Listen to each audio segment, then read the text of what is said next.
Ilapit mo kasi yung mouth mo. Yung mouth, wag yung kutsara ang lalapit sa mouth mo. Yung mouth mo, ilapit mo. Yan. Oh.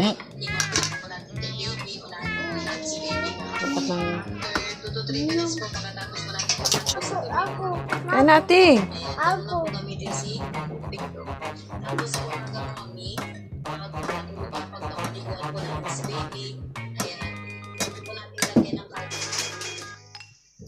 Kain natin.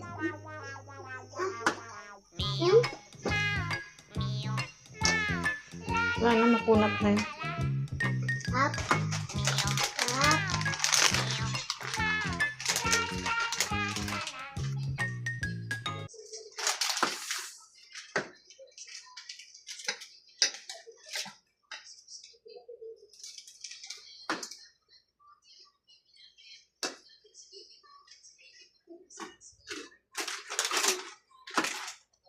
Bilis na.